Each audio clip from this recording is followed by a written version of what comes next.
আসসালামু আলাইকুম। আমি মোহাম্মদ হাবিবুর রহমান। আমি আজকে নতুন একটা অধ্যায় শুরু করতেছি, যেটা হচ্ছে, যদিও এর আগে ওদের নিয়ে কোনো আমার ভিডিও বানানো হয় নাই, কোনো ক্লাস করানো হয় নাই। ওদের ব্যাচের আজকে আমার প্রথম ক্লাস। সেটা হচ্ছে এসএসসি অথবা দাখিল দাখিল এসএসসি, ওদের যে সাধারণ গণিত বইটা আছে ওইটা। ওরা এই যে 26 এবং 27 ব্যাচ, 26 এবং 27 ব্যাচকে কেন্দ্র করে, যদিও 26 আলারা কি করছে, ওরা পইরা ফেলাইছে অলরেডি। ওদের সিলেবাস অনেকটাই কমপ্লিট, তা ওরা চাইলে রিভিশনের জন্য করতে পারে। আর 27 ব্যাচরাও এটা করতে পারে। এটা 27 ব্যাচদের জন্য অনেক গুরুত্বপূর্ণ। যারা 26 ব্যাচ, তাদের বিষয় আর 27 ব্যাচের বিষয় একটু আলাদা। 26 ব্যাচের বিষয়টা হইতাছে ওদের শর্ট সিলেবাস। ওদের 9টা অধ্যায় আছে এই সাধারণ গণিতে, কিন্তু 27 ব্যাচ যারা, ওদের মোট 17টা অধ্যায় আছে। এখন আমি 26 ব্যাচদেরকে যেটা বলি, তোমরা এই বীজগণিত, রাশি, অর্থাৎ তৃতীয় অধ্যায় যেটা, এটা ভালো করে পড়বা। আর হচ্ছে নবম অধ্যায় ভালো করে পড়বা। আর সপ্তম আর অষ্টম, এই দুইটা জ্যামিতিক পার্ট, এই দুইটা থেকে যে কোনো একটা বা পারলে দুইটাই ভালোভাবে পড়তে হবে। এই 4টে, আর লাস্ট হচ্ছে পরিসংখ্যান। এই কয়েকটা অধ্যায় ভালো করে পড়া, আর কিচ্ছুই পড়ার দরকার নাই।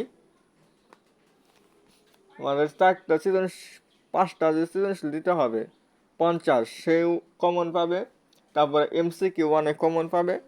অর্থাৎ ভালো একটা রেজাল্ট করার সম্ভাবনা আছে মাত্র এই 4 থেকে 5টা অধ্যায় পড়ার মাধ্যমে। তো আমি আগে এই 5টা অধ্যায় কিছু কিছু করে প্রতিদিন শেষ করব। তো আজকে তারই প্রথম ক্লাস। আজকের ক্লাসটা হচ্ছে বীজগণিত, বীজগণিত এবং লেকচার 1। আমার লেকচারগুলোকে যদি A to Z একটা অধ্যায়ের সম্পূর্ণ ফলো করে, সে নিশ্চিত ওই অধ্যায়ে ভালো কিছু করবে। আমার এই বীজগণিতিক রাশি অধ্যায়টা যদি ভালোভাবে কেউ পারতে চায়, তাহলে তার বেশ অনেকগুলা সূত্র জানতে হবে।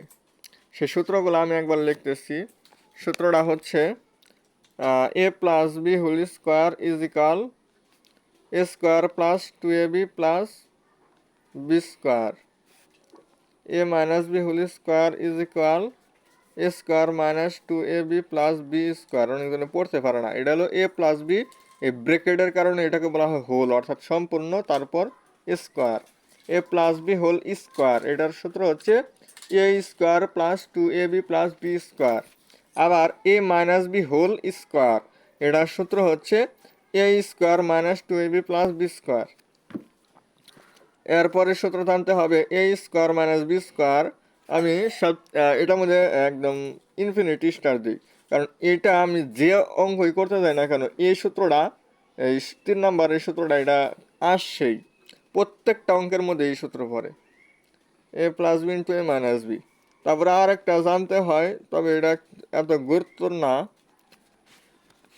x+a × x+b, এটা হচ্ছে x² + a+b × x+ab, এটা জানতে হয়।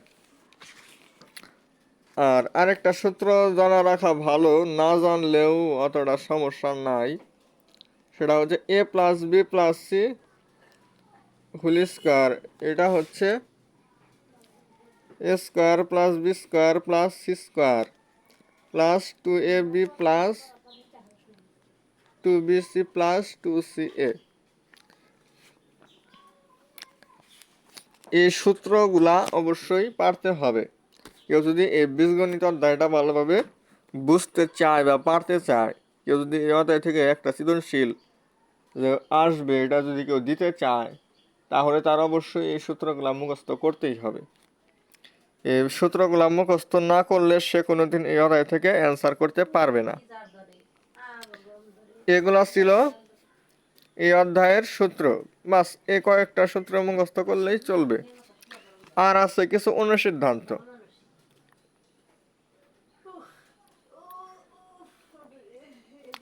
এই অনুসিদ্ধান্তগুলা মুখস্থ রাখতে হবে। অনুসিদ্ধান্ত নাম্বার কি কি আছে? A square plus B square এটার সমান হচ্ছে A plus B whole square minus 2ab। আবার আছে এটারই আরেকটা অনুসিদ্ধান্ত আছে,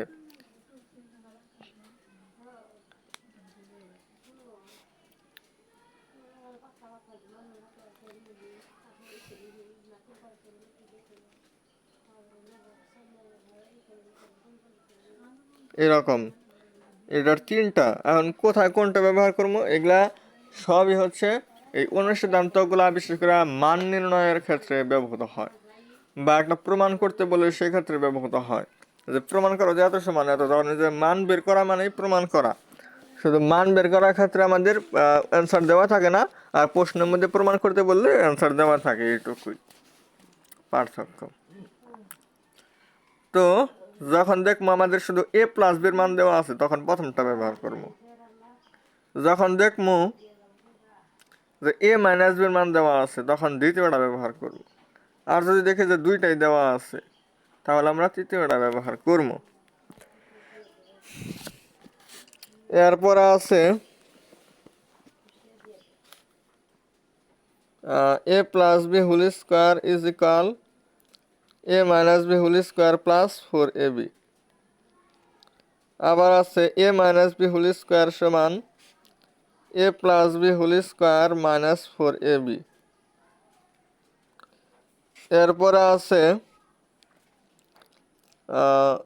4ab is equal a plus b whole square minus a minus b whole square। আর আছে a b সমান a plus b divided by 2 whole square minus a minus b divided by 2 whole square। এই সূত্রগুলো হচ্ছে must, এগুলা জানতেই হবে। আরও কয়েকটা সূত্র আছে, এগুলা আবার এত গুরুত্ব না।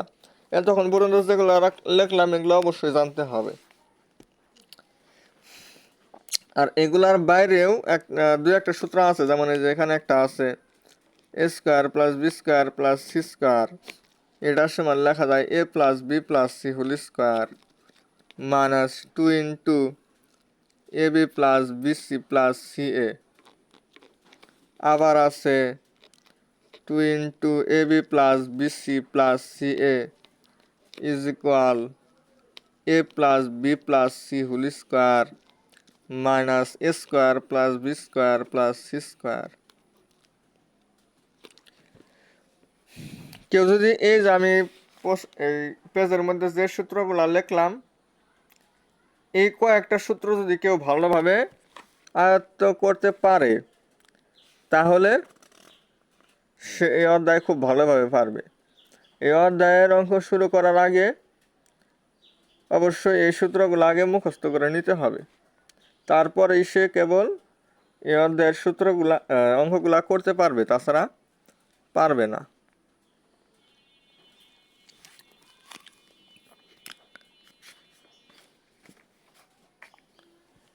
আমরা এই অধ্যায়ের যে অঙ্কগুলাই করতে চাই না কেন এই বিষয়গুলো আমাদের জানতে হবে। ও আর এই অধ্যায়ের জন্য যারা একদম বেসিক বোঝে না, বেসিক এই অধ্যায়ের কিছু বেসিক জ্ঞান থাকা দরকার, আমি ওইগুলো একটু আলোচনা করি। বেসিক জ্ঞানের মধ্যে যেমন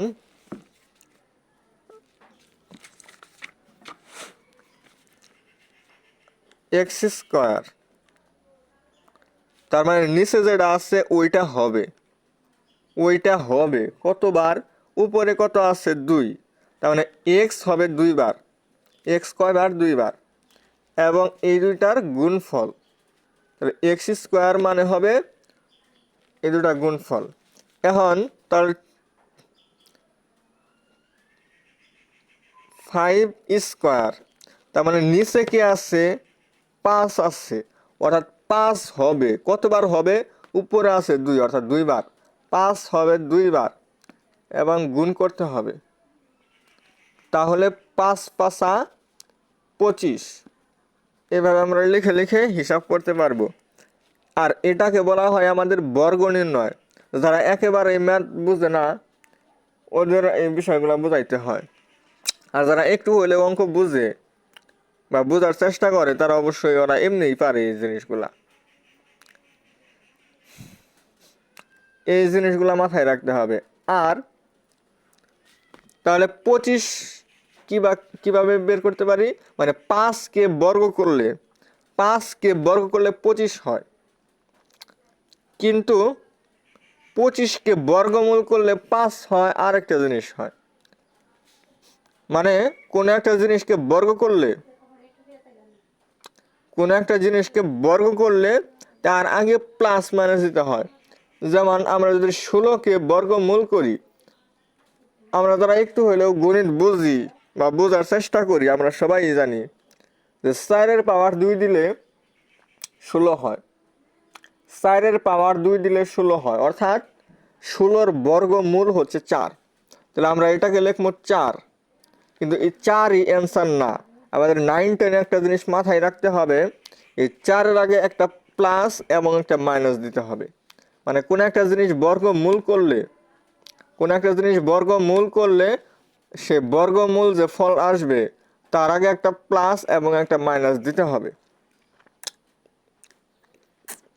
এটা হচ্ছে নিয়ম। আবার আমরা একটা জিনিস মনে রাখবো যে 5 + 3 - 3, এই যে বিষয়টা 5 + 3 - 3, এখানে 3-র আগে প্লাস এবং 3-র আগে মাইনাস, তো 3 এটাও 3 একই জিনিস, একবার আগে আছে প্লাস একবার আগে আছে মাইনাস, এই কারণে এটা আর এটা কাটা যাবে। এখন একজনের মাথায় প্রশ্ন আসতে পারে যে কেন আমরা এটা কাটা দেই, কেন এটা কাটা দিতে হয়। অনেক স্যাররা শিখিয়ে দেয় যে একই জিনিসের আগে প্লাস আবার মাইনাস আসলে এটা আমরা কাটা দেই, কিন্তু কিসের জন্য দেই? আমাদের কাটা না দিয়ে যদি হিসাব করি তাহলে প্রথমে কি করবো, 5 আর 3 যোগ করবো, 5 আর 3 যোগ করলে 8 হবো, 8 থেকে আবার 3 বাদ দিব, 8 থেকে 3 বাদ দিলে কত থাকে, আবার সেই 5ই থাকে। আর আমরা যদি সরাসরি কাটা দিই তাহলে একটু সময় কম লাগলো, এই কারণে আমরা কাটা দিয়ে তাড়াতাড়ি করে ফেলি। 5x ভাগ x, এই এক্স কাটা, অ্যান্সার হয় 5। মানে একই জিনিস অপর কোন একটা জিনিসের সাথে যদি গুণন অবস্থায় থাকে, এই দুইটার মাঝখানে কিছু নাই, তার মানে গুণন আকারে আছে, এবং এই যে এই দাগটা হচ্ছে আমাদের ভাগ নির্দেশ করে, তাহলে ভাগ অবস্থায় আছে। তাহলে 5-এর সাথে x একবার গুণন আকারে আছে একবার ভাগ আকারে আছে, তাহলে এই দুটা কাটা গেছে আছে, কারণ আমরা জানি গুণ এবং ভাগ একে অপরের বিপরীত। এখানে যেমন যোগ আর বিয়োগ একে অপরের বিপরীত, এই কারণে কাটা গেছে। আবার এখানে গুণ এবং ভাগ একে অপরের বিপরীত, এই কারণে এই দুইটা কাটা গেছে। এই বিষয়গুলা যদি মাথায় থাকে তাহলে ইজিলি এই অঙ্কগুলা আসলে 1 দিন বা 2 দিন হলেই, মানে 1 দিন বা 2 দিন লাগে 3.1 শেষ করতে, এগুলা পারা যায়। আরেকটা যে জিনিস জানতে হয় আমাদের এই অধ্যায়ের বেসিক, সেটা হচ্ছে এ রুট আবার স্কোয়ার। তাহলে একবার রুট আছে আর একবার এ স্কোয়ার আছে। আমাদের মনে রাখতে হবে যে এই এ বলতে এখানে এর জায়গায় অন্য যে কোনো জিনিস থাকতে পারে। যদি রুট এবং এ স্কোয়ার পাশাপাশি থাকে, ওই দুইটা রুট মানে কি বর্গমূল করা, ওই বর্গমূলকে আবার বর্গ করলে কি ওই জিনিসটা পাওয়া যায়, অর্থাৎ যদি আমরা কাটাকাটির হিসাবটা যেখানে দেখছি প্লাস এবং মাইনাস একে অপরের বিপরীত, এই কারণে এই দুটা কাটা গেছে। এখানে গুণ এবং ভাগ একে অপরের বিপরীত, এই কারণে কাটা গেছে। আমাদের মনে রাখতে হবে রুট এবং এ স্কোয়ার, মানে রুট এবং এ স্কোয়ার একে অপরের বিপরীত, এ কারণে এই দুটা কাটা যাবে, শুধু থাকবে এ।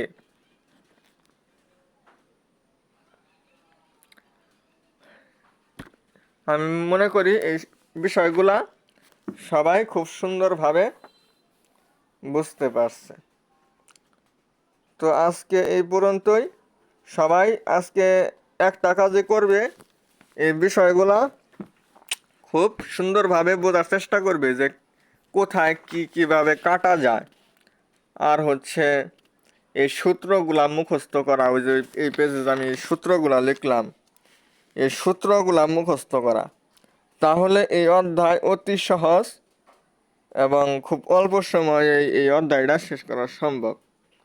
আর তারপরেও যদি কোনো একটা বিষয় ক্যালকুলেশন বুঝতে অসুবিধা থাকে, তাহলে সবাই কমেন্ট করে জানাবে, আমি বোঝানোর চেষ্টা করব।